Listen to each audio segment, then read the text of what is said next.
Lisa, you work with people to prevent burnout. How do you explain to everybody what exactly you do? So I'm a medium. So I was born with the ability to become one with people's energy. So I can literally feel what you're holding in your body, why, sometimes how long it's been there. And then I'm intuitively able to help you let that go. I can tell if it moves somewhere else in your body, if it's not really leaving. And then we reprogram it with positive energy. So that's one of the major things that I do with everybody that I work with. Okay. How did you get started with that? I was blessed in that I was born with that ability. Okay. I had no idea that what I did was different. I thought everybody could read energy the way that I do. I mean, we all have intuitive abilities. I just didn't realize that I was like really intense with what I could do. Okay. So how did you realize you can do this? So as I got older and I started just talking to other types of healers like Mayan shamans, I did Reiki, became a Reiki master. And as I put myself in those areas, I would realize like the Mayan shaman would be like, "Oh, you have this here." And I'm like, "Yes, and I have this, and I have this, and this is from this life and from this experience."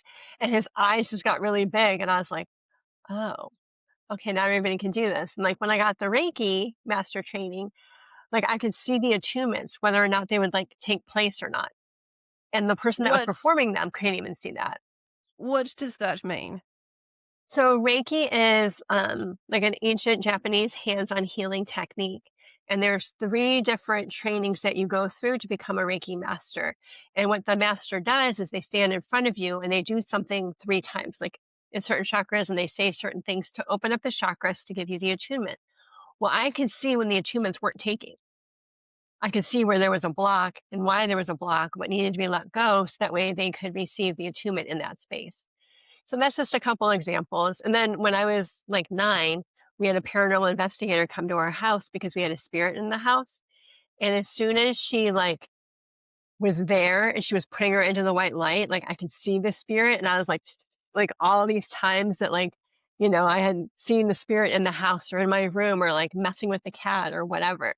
But because nobody had ever said to me, "Hey, Lisa, this is a spirit," my mind didn't know to categorize it as a spirit or this is what this is. And even when my uncle had died and my grandma couldn't connect with him, I was like, "Uncle David's right outside. He's on the porch. All you have to do is just see him there." My mom and my grandma didn't say, "Oh, Lisa, you're seeing spirits." It was just kind of like I just saw these things and I said things and nobody said, "This is what you're doing." Okay. So you could just say things. I'm wondering, how do you deal with the skeptics? Well, the skeptics aren't my people. I'm not here to try to prove it to them. I've been doing this my whole entire life. I'm 49 years old. I'm not here to prove to anybody. You either get what I do and I can help you, or you don't get it, and that's totally okay. But I'm not going to try to get you to see or believe me. And the funny thing is, like, I was actually very analytical. My grandpa was an engineer for NASA, my grandma was a nurse. Like, like I was taught to look at things very analytically, which is why I think it took me so long to realize that I had these abilities because, like, I didn't, understand how to process them because, there's not books when I was growing up that explained any of this to me. Okay, that's something. So you weren't growing up surrounded by alternative spiritual thoughts. You weren't growing up in an intensely religious space, I assume. Well, we were very Catholic. So we were very like, we went to church, we did all the things that were required of us. And my mom was open and my dad is very intuitive. But like, it wasn't like, my mom would like take my sisters and I into the bedroom and like she would pull out like cards and she would, you had to say if it was red or black where the card was. Well, I couldn't do that. There's no energy on that for me to read. Like, I don't read inanimate objects. If you lose something and you call me, like, I don't know where it's at. That's not my gift, right? That's not how I work. Like, I have to read the energy. So my sister's kind of burned out on like that kind of stuff at a young age, but there wasn't a lot of alternative things happening besides my mom bringing in that paranormal investigator to clear the house. There wasn't a lot, happening.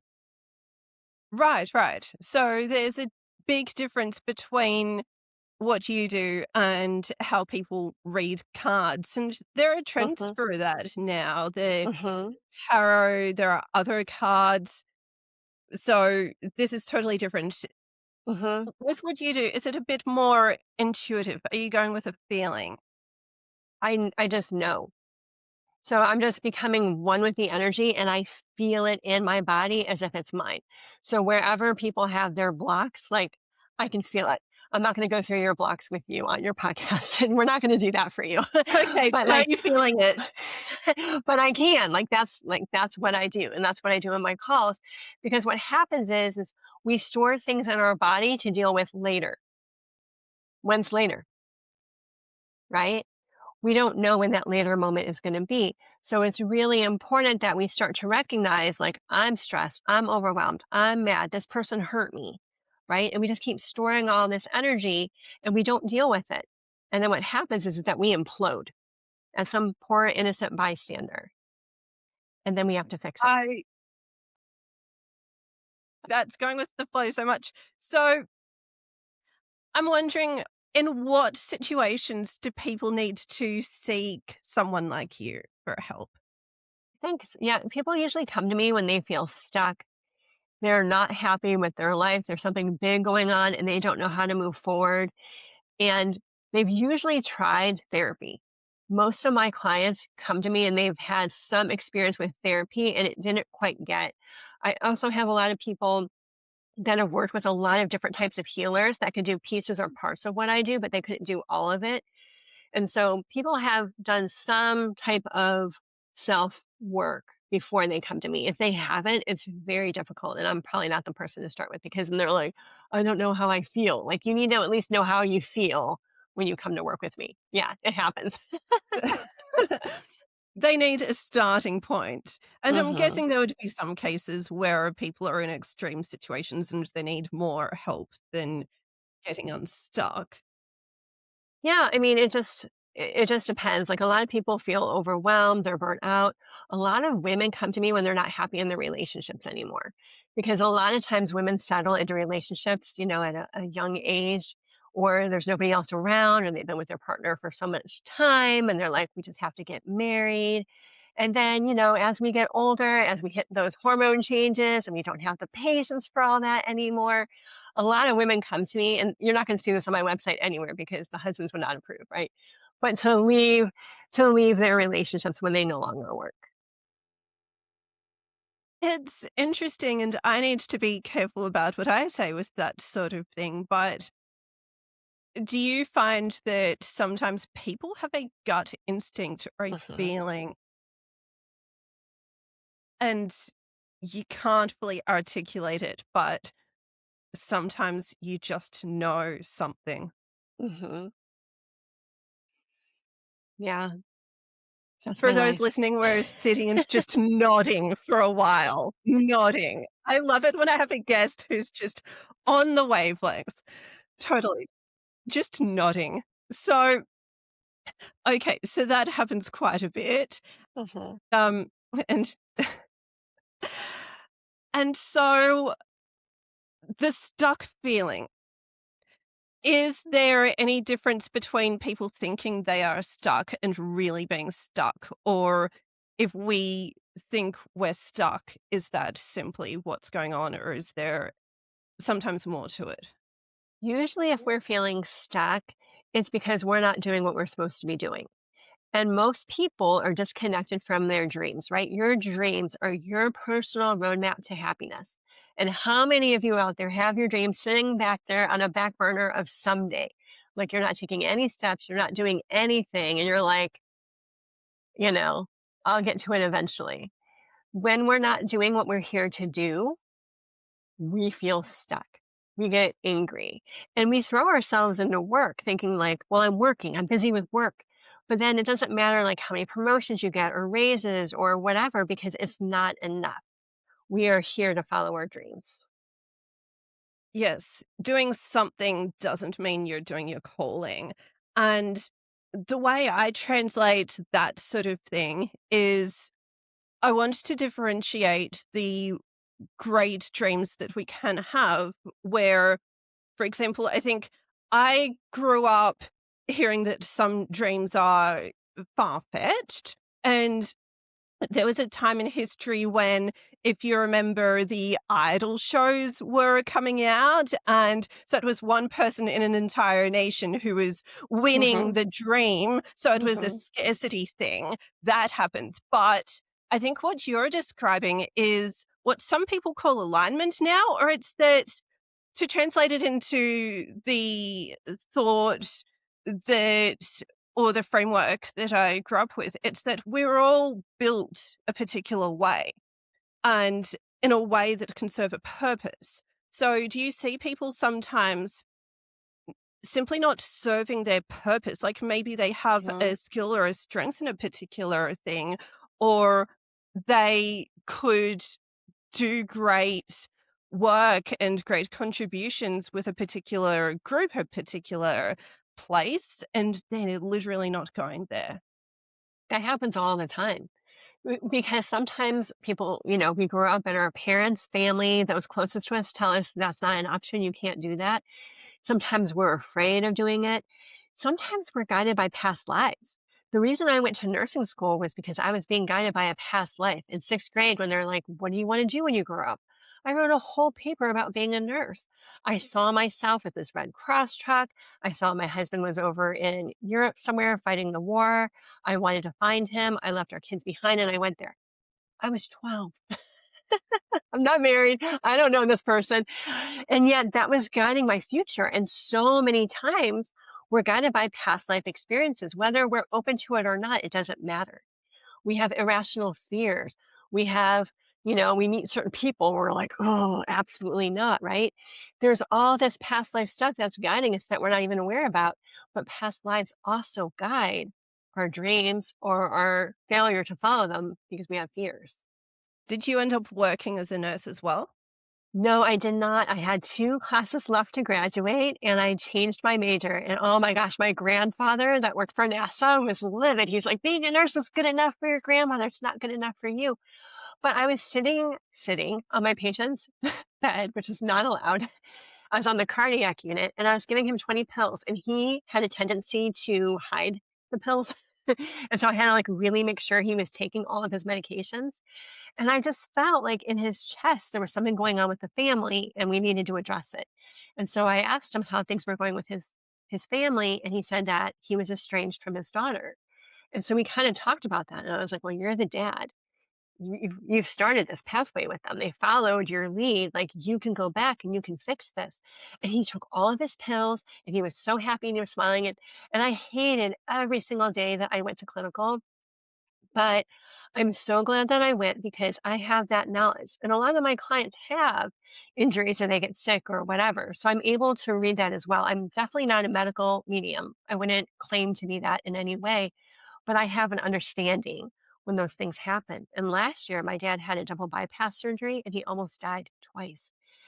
And Gosh. being in the hospital for 20 days with all the nurses doing the energy work that I do, I was so grateful that I had the knowledge, and I could not believe that the medical system was not doing any energy work at all because that's what really helped my father. He was in a coma for 8 days. That's a lot. I Mhm. have so much sympathy for that.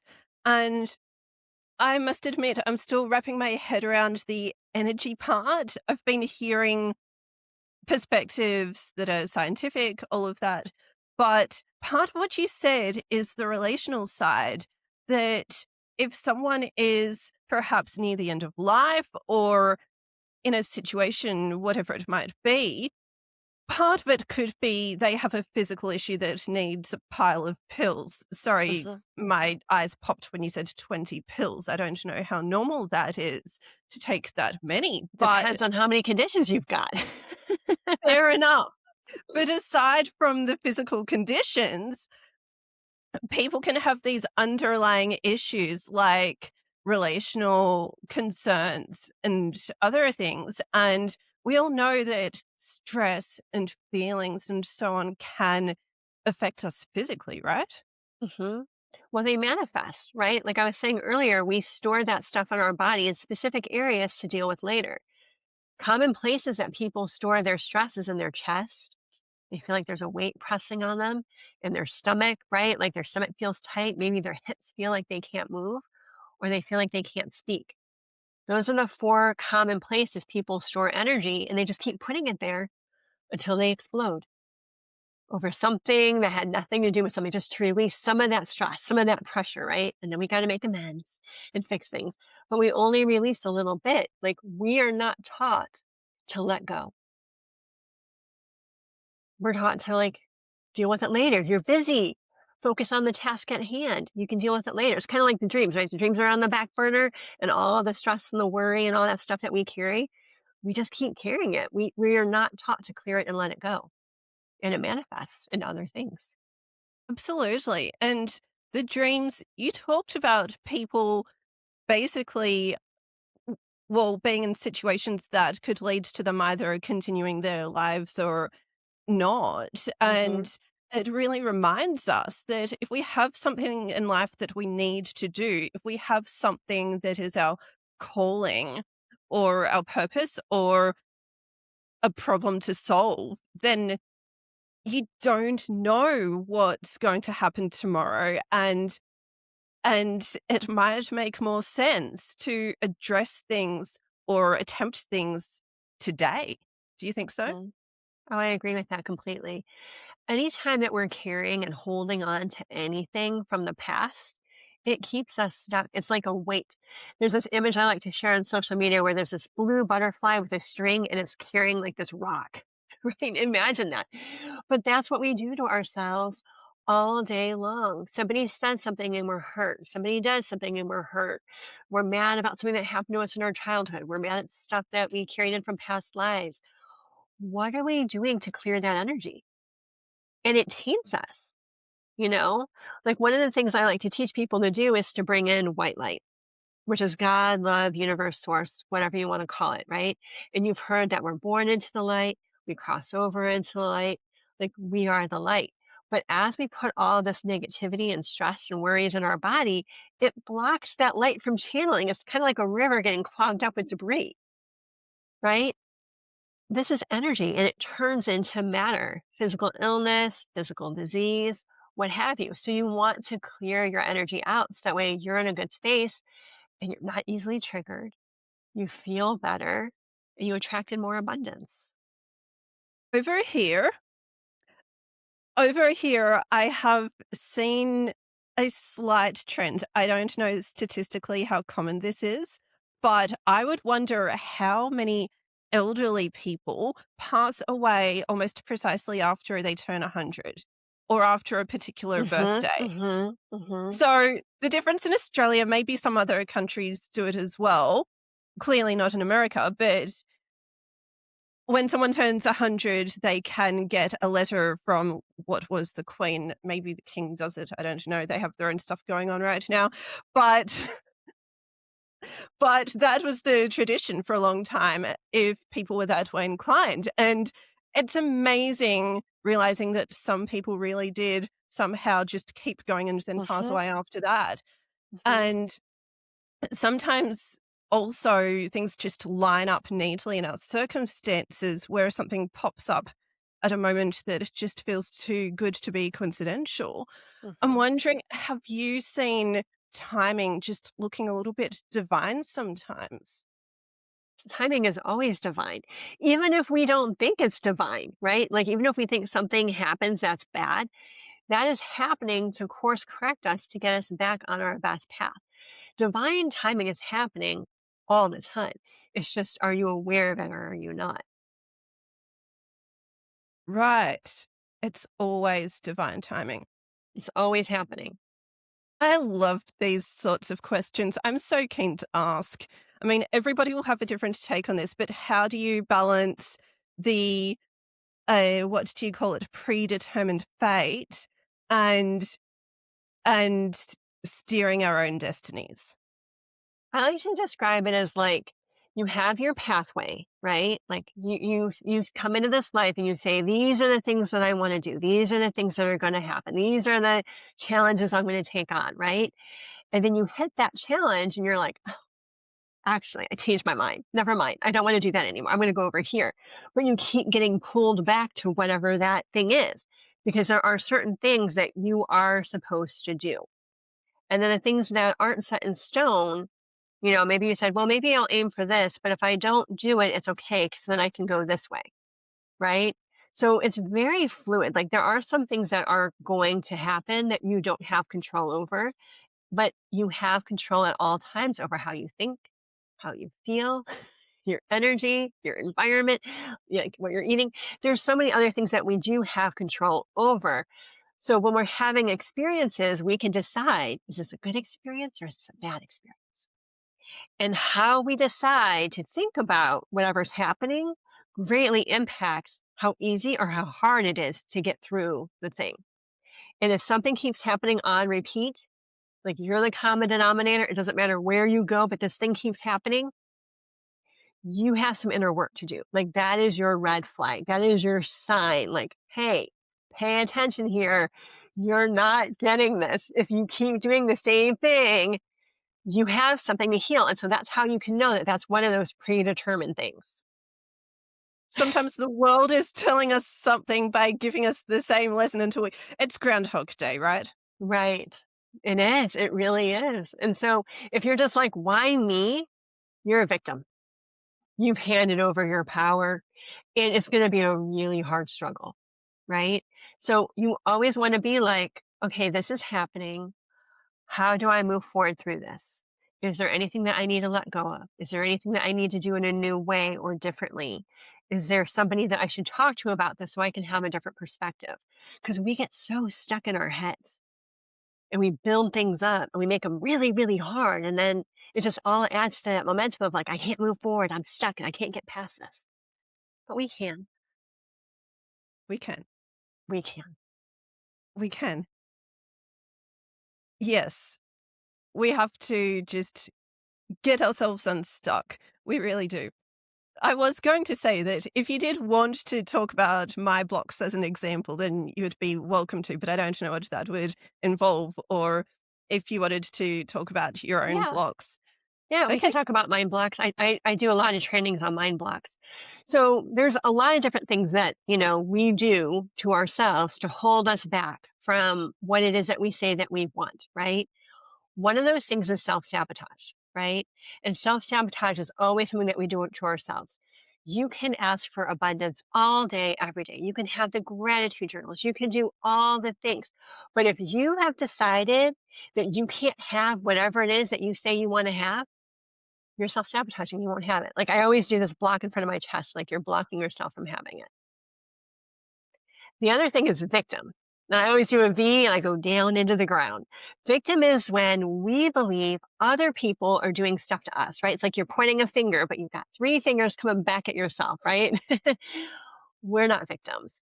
If we are like, this happened, let's say like if somebody is raped or somebody takes advantage of them or something like that, when you go into that victim place, we hand over even more power, right? Because then we go into this deep fear of this could happen again. I lost my power. I lost control, what have you.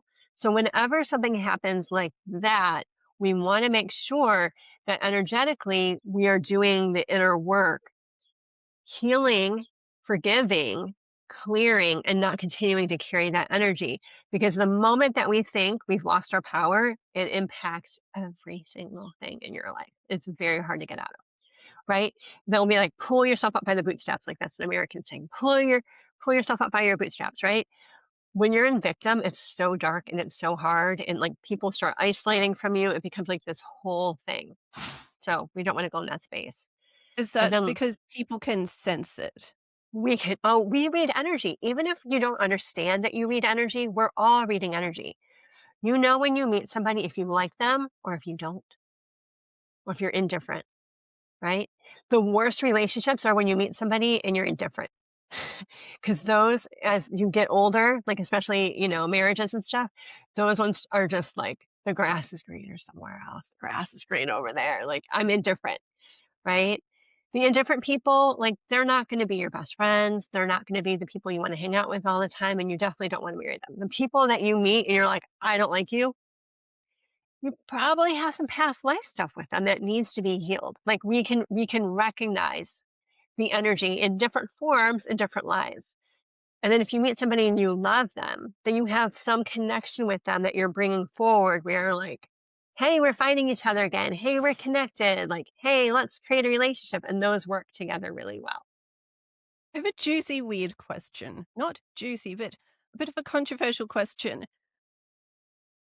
So, if someone is, for example, hypothetically, every so often having a feeling of wanting to just get away or flee, and they know that past generations had a mentality of blend in and essentially hide yourself in plain sight, and you'll be safe if you do that.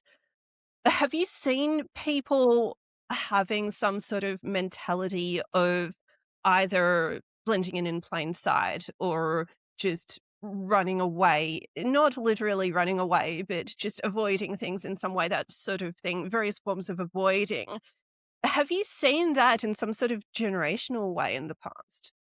Absolutely. And I've seen people who are adopted meet their biological family members or, a couple of them or whatever.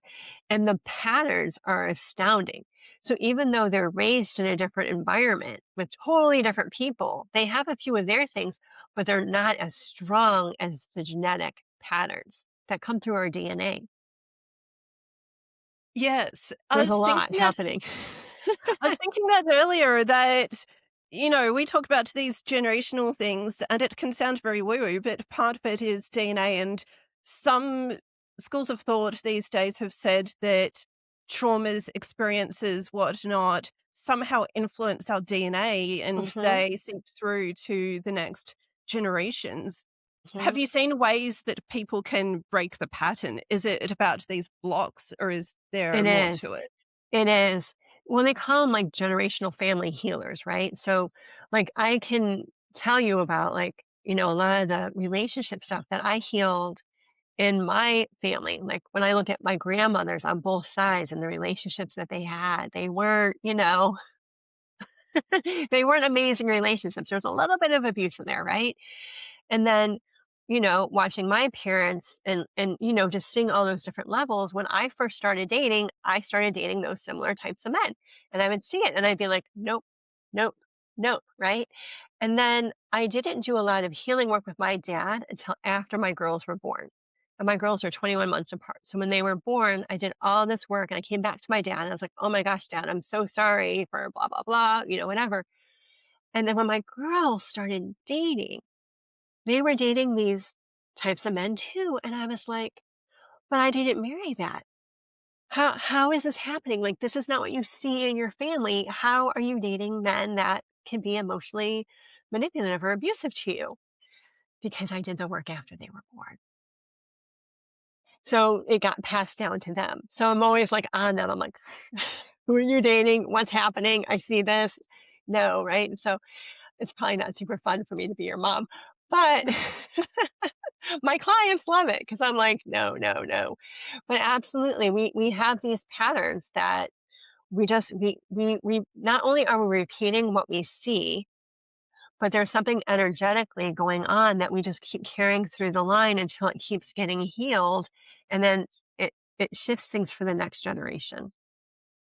It's so fascinating when we can see that people, be it ourselves or anyone else, people can truly end up with daddy issues or mummy issues. A lot of people have them. Most people, I would say, have them. To be honest, Most. because we're seeking approval. We want that love that we didn't get from them, and then we keep dating people who have those things, trying to prove it to them because it's going to be different, but it's the same person. Okay, that's leading on a path because you're talking about approval, and this show aims to help people who are trying to look after themselves as they do great work. And frankly, how many people either get into workaholic habits Mhm. or extra aspirational. And I wonder what percentage of entrepreneurs, of high achievers, have some sort of family issue, be it conformity, trauma, something. I just feel like I if haven't met you're somebody who hasn't, and oh, I've been doing this work since 2002. I have not worked with somebody who has not had something that they're trying to prove. That's what drives them. That's why they're so successful because they're proving it in an area where they can see the checks. Like, okay, I hit these metrics, I'm going to get this position. I hit these metrics, I'm going to get this raise. Like, I'm climbing the ladder to get this approval, but they're only doing it in work. and my then God. and then they don't have the energy to put into the relationships because all of their energy is being spent at work, right? That's why we do It's it. this vicious cycle. It's a vicious cycle. And it's not only to tick the boxes in the actual work. Have you seen some people subconsciously, at least, delving into or pouring themselves into work so much that, of course, they're not going to have the energy all the time, frankly, to then pursue anything else? I mean, it's almost the stereotype, but maybe that is what we're doing sometimes. We are deliberately or not consciously withdrawing ourselves from relational possibilities by just absorbing ourselves into work. Mhm. And then it keeps us safe in the relationships too, because if even if we're in one and it's not working or we're not happy in it or whatever, you don't have the bandwidth to deal with it because we're so immersed in our work.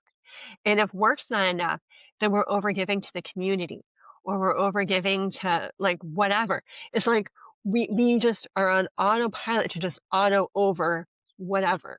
Like I'm always writing articles and videos about overgiving, overworking, overcaring, over whatever. Did Because you see my bio? This is just well, spooky. I did, but that was last week. But this is what I do. And what I help people do is I help them get to the root of why they're over giving. Why are you overworking? What are you trying to prove? Because here's the crazy thing. We can't prove something to anybody else. When we come to people like trying to prove something, it gives off an icky vibe and they're like, "Oh, I don't want to be there." Right? The moment we start trying to prove something, we've lost it. When I was, first starting my business and I was trying to prove I had my intuitive abilities, people took advantage of that because it's Really? like, yeah, because they're like, "Oh, you're trying to prove something. Let me get from you what I can." Versus when you What did stand in your people power. what did they try to get? What happened? When they were just trying to like ask me questions outside of session time or like just trying to get more like back in the day when I first started, I had like free 30-minute session or whatever.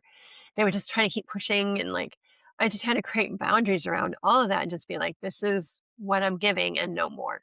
Because the moment you start trying to be like, oh, let me help you. Like one time I had a kid who had an alien.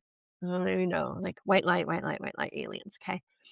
And I spent like an extra hour on the phone with this kid back in the day because he was so in the trenches. Like there was so much clearing and like so much stuff and it was insane.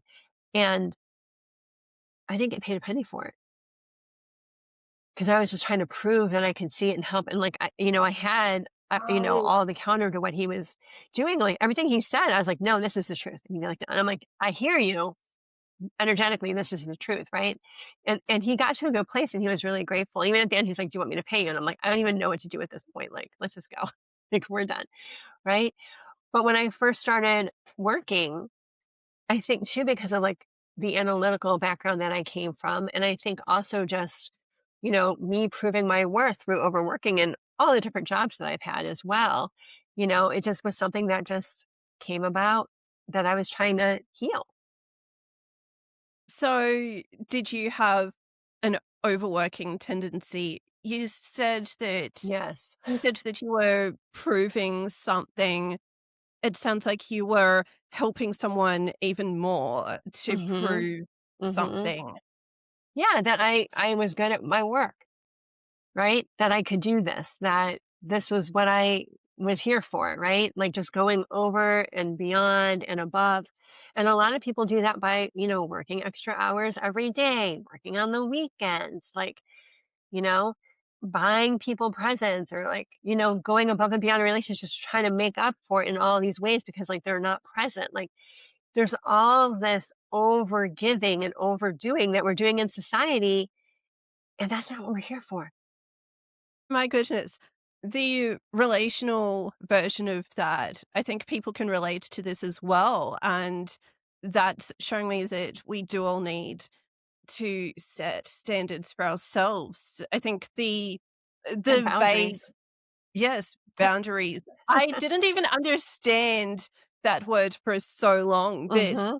I think I can vaguely tell you, and it wouldn't really say a lot, that at least once in my adulthood, probably more, there would be someone who says, "Are you free? Are you around right now?" instantly, and I seriously just get up and go right away, Mhm, mhm, drop of a hat, and mhm. Yeah. and You I gotta ask think yourself, "What is the cost to me? What is the cost?" Women are known for overgiving and overdoing. There are men that do it too, but predominantly, women have been taught to put their needs last, to make sure everybody else is taken care of. You're falling apart. It's okay. You're sick and you feel like you're dying. Get all these things done. Like, you know what I mean? It's a whole different perspective on the genders. But there are men. It's just there's a lot more women.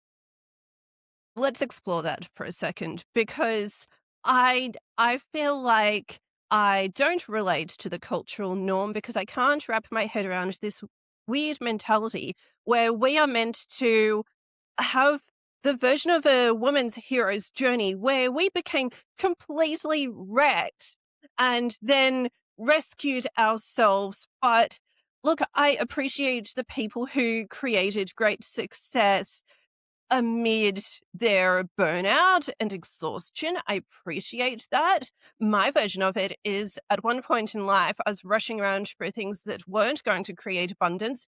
I slipped and got what's called a tibial plateau fracture. Hmm. So you'd know what that is because you studied nursing. It was I googled it and it's 1% of fractures, or it was at the time.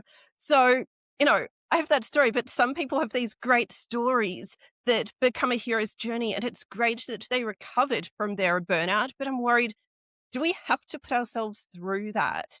Surely there could be a version of this where we find our purpose without getting wrecked in the process? Yeah. I mean, I think there's just so much programming and training and our lack of self love and self worth and self-enoughness and just proving to everybody that we can do all these things at what cost? And I'm serious. I'm always saying that to my clients and to myself. Like, what's the cost? Because I've done it all. I've hit burnout twice, once when I was 18 and then 10 years ago. For what? Right? First lesson wasn't enough. And so it's about realizing that I'm not meant to do everything.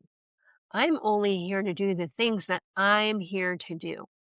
And I need to do things in a balanced way because we need to look at our energy levels like our cell phone batteries. When our cell phone battery is at 0% and it doesn't charge that night, and you try to make a phone call the next day, it's not happening. But as humans, we are at 0% and we're like, we're going to keep going. And we start going into negatives, and that's how we get sick. That's how we get injured as well. And so we've got to stop this whole mentality of, I can do it all.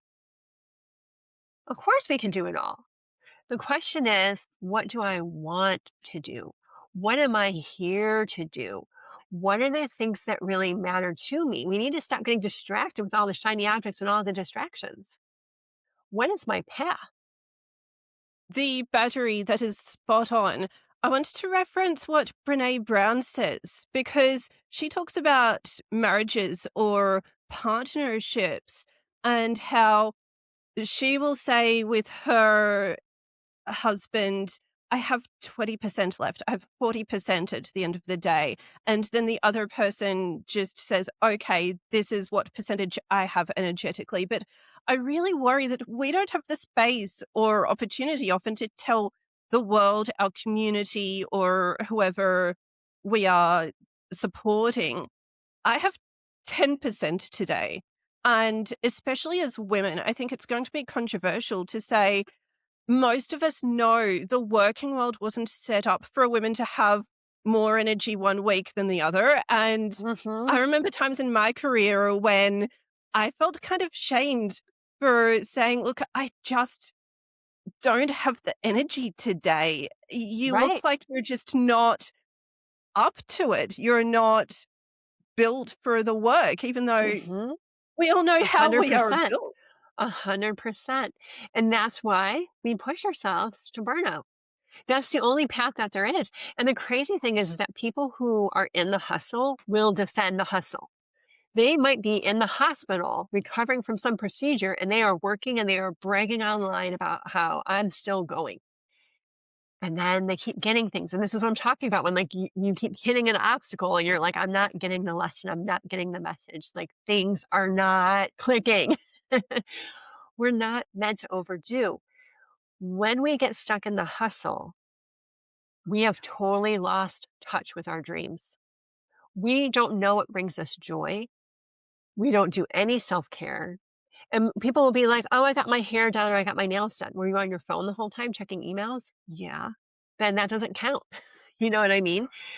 But we are so conditioned to just keep going and give it your all and don't tell anybody that you can't do it all, which goes back to what I said earlier. We don't have to do it all. What are we here to do? What is our purpose? Yes, we don't have to do it all. And even if we are focusing on our main purpose, we need to be realistic about Mhm, our energy, but also to tie in with what you do. Do you see that people need to be realistic about their, I don't know if you put it emotional, maybe you put it as emotional energy, something like mhm, that, where mhm, maybe people are having a phase of grief or they're overloaded with the personal responsibilities and still trying to get through the normal work. Have you seen that mhm. fluctuating for people as well? Yeah, yeah. And that's hard too because then you're more triggered. You're constantly triggered when you're in that space because this is happening. Ah, it just keeps fueling that emotional charge that you have, right? So I always tell people if you are triggered, you got to do some letting go. Because the goal is that no matter where you're at and whatever's happening around you, you can be calm, balanced, grounded, aligned, and be collected. And if you're not in that space, you're going to say or do things that you have to fix later. Right.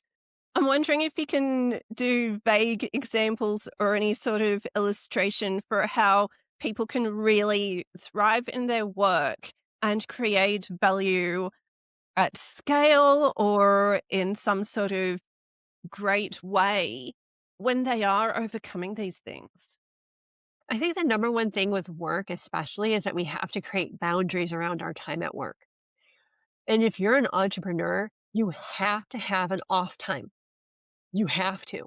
Even if you work for a corporation or a company, we have to have an off time. It is good for the people we work with, it is good for ourselves.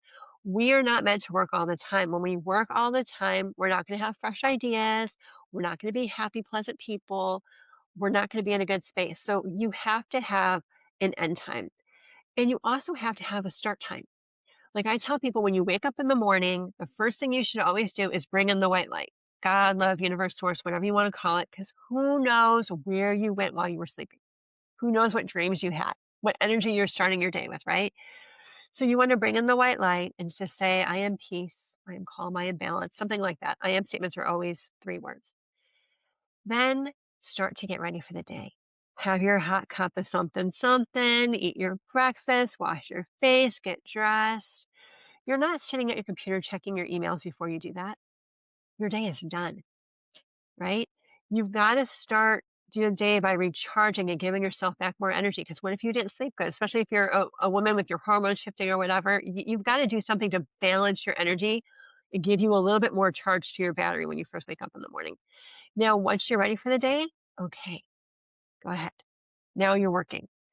And then you have to take a lunch, like a lunch where you can recharge, and you have to have an end to the workday. We just bought like a fixer up a year and a half ago with some land. So we're outside. We might be doing things. I might be exercising. I might be in the pool if it's warm, depending on what it is. I might just go sit outside in the chair, you know? But you have to do something to signify this is the end of my workday. And if you have a brilliant idea or something that you think about for work, you have to write it down on a piece of paper, not your phone. Because if you go on your phone, you're down a slippery slope, Yes, it right? will lead you to then get tempted to look at everything else. hmm And then you've got to make time and schedule in things that bring you joy. Most people, when I ask them what brings them joy, they don't know. They have this blank look because we're not focused on what makes us happy. We're not. And it's very normal for me to ask somebody and they just sit there and they just give me a blank look for 30 seconds. And I'm like, what are things that you did when you were a child that brought you joy? Do you want to do any of those things as an adult? And schedule them on your calendar so that way you do them because the only way you're going to stop overworking is if you have something else to look forward to because you got to break that pattern. What we need to do by the sounds is to bring into the day the things that make us human. hmm We need to stop focusing so much on work and productivity because that's going to burn us out. And there is no badge of honor. There's no reward. There's no, woo, you hit burnout. It's months, weeks, when it have you, whatever your situation is, of you recovering and doing all the inner work to not get back to that place again.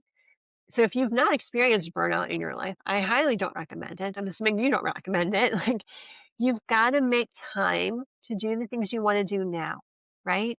Like you hear all the time about like people wait to travel until they're older and then it's harder for them to get around. You know, whatever it is that you want to do, there is no magical someday. It's now. You have to do those things now to give you the quality of life that makes you excited to wake up in the morning and work. Well, a lot of people love their work. That's not what you're just here for, right? That's a piece of it. It's not all of it. Yes, we are more than the work. So, looking at the energy that people have and that blocked feeling, do you find that sometimes people can feel unstuck and less blocked in terms of feeling light? For me, I think that sometimes that stuck feeling can literally be like perhaps not moving freely or just pretty much like a numb feeling. I don't hmm know if that's what it is for everybody, but for something like that, do you find that people are freed up from whatever it might feel like when they are bringing those human experiences back into their day and week? 100%. 100%. The reason that we feel stuck is because we're not doing the things that we want to do. We're doing the things that we think we have to do in the ways that we have to do them. But really, even when people have like a traditional 9 to 5 job or whatever it is, who's saying that you have to work more? The more you work, the more work people are going to give you because they think that you want it. They're like, well, this person will get it done. They don't think about you on the outside world or how you feel or what are you giving up to do all these things. They're just like, they're doing all this work. I'll keep giving them more. And if we have to prove I am worthy, I am enough, I am love, I'm going to do all these things, we're so lost because we're not here to only work. Nobody is here to only work. Was the proving? I'm curious. Have you seen people either trying to rescue everybody or trying to be rescued?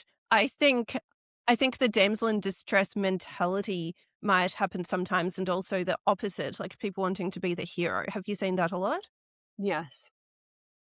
Because that gives validation to those feelings. Like, I am worthy. Look at what I just did today. Or I am enough. I helped them with this or whatever it may be. Right. So we want to make sure that we're always coming back to, why am I doing this?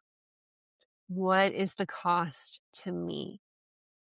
Do I need to do this? And usually the answer is no. And even as a medium, my mom used to call me nosy when I was little in the grocery store because I'd be in the cart and I would be in everybody's business, right? I'm just in the grocery store, just reading all the energy. And I would ask questions to people that I should not be asking. Or I would say things that I shouldn't be saying because I didn't know any better, right? I was just a young child in the grocery cart. I'm like 5 or 6 years old, right? Just doing my thing. It's not my job to be out there trying to fix everybody. Most people don't want to be fixed. They want to stay where they're at. Even if they're miserable, even if they're complaining to their friends, most people don't want to make a change until they are so uncomfortable, they have to do something different. My goodness. Do people sometimes not realize that they are having that preference? Mhm. Well, you know that people, I mean, I can list off several people's names right now, but I won't because if they listen to this, then they'll know. But I know several people who, even people that are like, oh, at least I want to work with you. And like I read their energy and they are stuck with the same thing for years, for years. Because just because we know something's wrong, sometimes there's just comfort in, I understand what's happening right now. Like this feels comfortable. I'm afraid to make that leap. I'm afraid to do something differently, or I don't think I can have what I want to have. There's all these different things that hold us back and keep us stuck. And we've got to decide, am I more miserable in this uncomfortableness where I'm hating my life and I'm complaining all the time? Is this worse than taking a risk and seeing if things can be better? Absolutely. Absolutely. And that pattern that pattern can be a fear, it can be a feeling. Sometimes I think what I can draw upon is we kid ourselves. Mhm. So we have to sometimes look beyond our own denial, and I think that's where people like you and others come in. Drawing on my own frame of reference for a second, I remember so early on, I mean, I could talk about more recent things, but very early on when I started learning how to present, people said that I looked nervous, and I thought, but I don't feel scared of this. But there was some sort of lightiness or flittering. There's this, they could sense something. Mhm. And it was like this inner fear. And very occasionally in life, people said, just occasionally, you seem scared. And so perhaps sometimes people don't realize that they are holding on to the fears. And have you seen that sometimes with the people you work with, they are not seeing their own limitations? We don't see our own limitations because even though they're holding us back, and I always describe fears as like they're like pulling on your shoulders and they're literally holding you back. You're not going to see them unless you talk to somebody who's helping you see it objectively. You know, I watch a lot of dating shows with my girls because they're college age, they're 21 and 23, and I think it's fun. And we talk about the relationships and like all the things.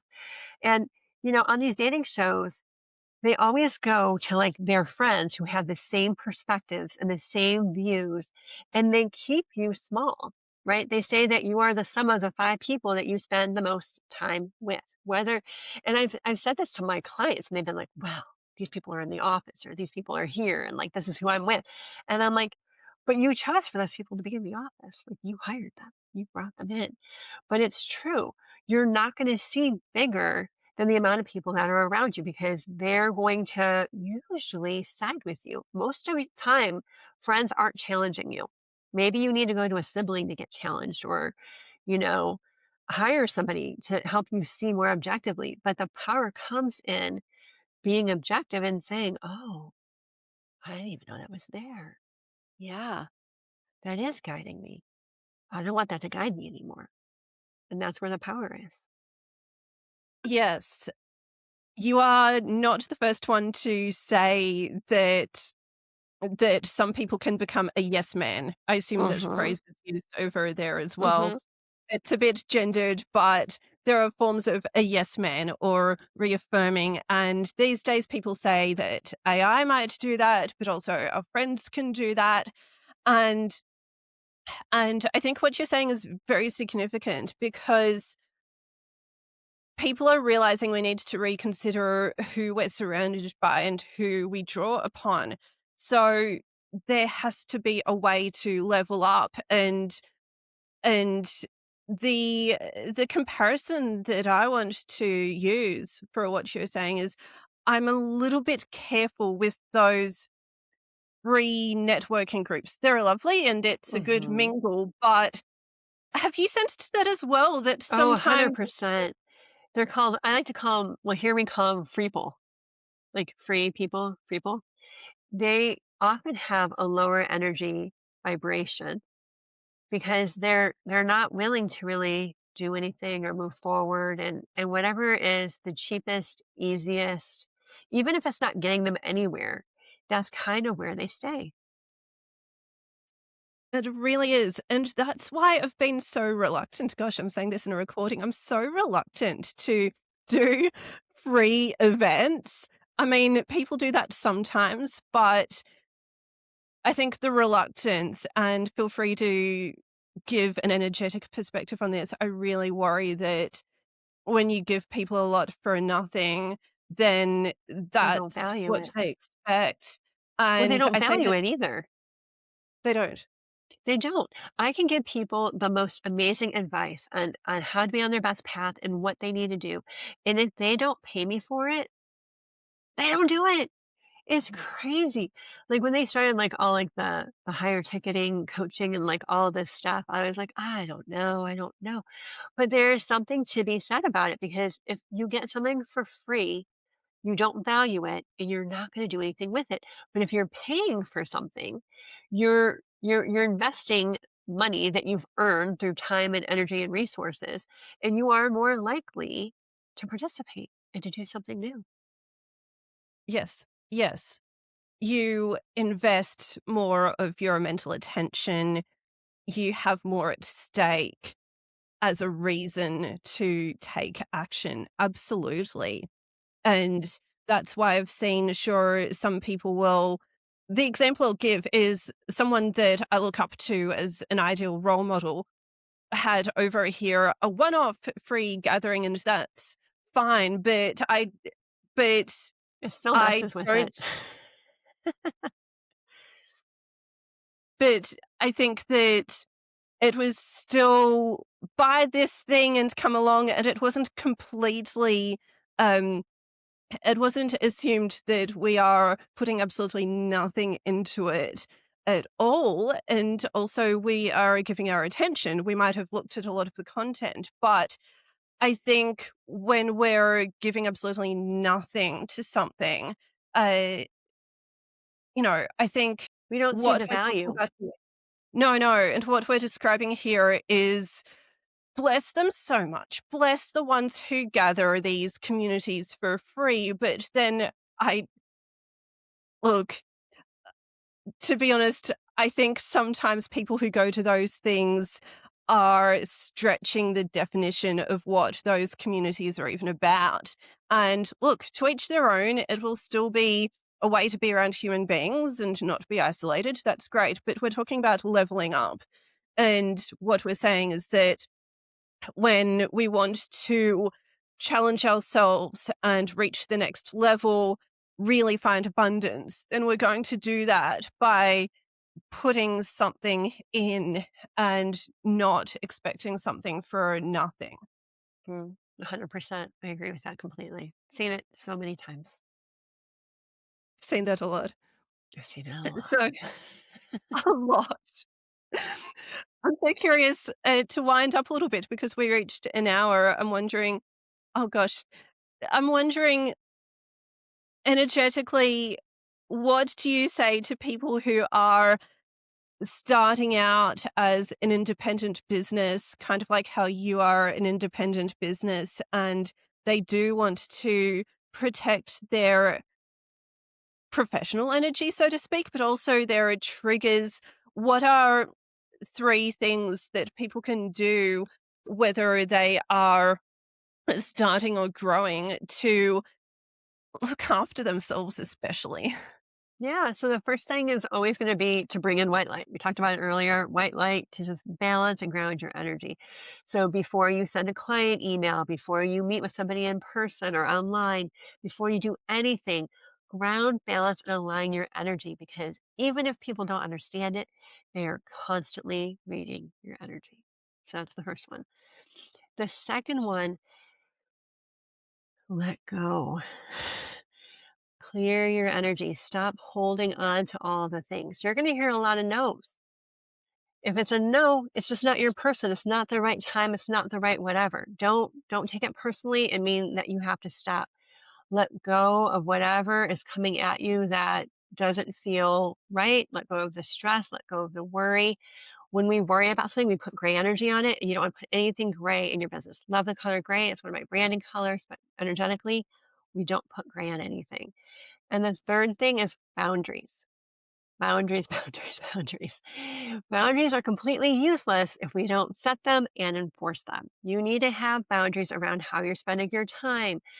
Your clients, like, don't overgive to them. If they're paying for an hour, give them an hour. They have something else to do, and you're keeping them from doing it, right? Make sure you have boundaries around the amount of hours you're working. Don't work on the weekends. Whatever you're setting up, use boundaries to help you get there more easily and effortlessly. Use boundaries. That is great advice. And the positive boundary that we have found is I feel like I could talk about this with you all day. And it's nice to set the expectation of that hour for the listener and for us. This has been so fascinating. It is the first time talking to someone who does this kind of work. Thank you so much for shining a light on what you do and what we can all learn and how we can let go. Let go. Let go and be. Thank you so much, Lisa. Thank you.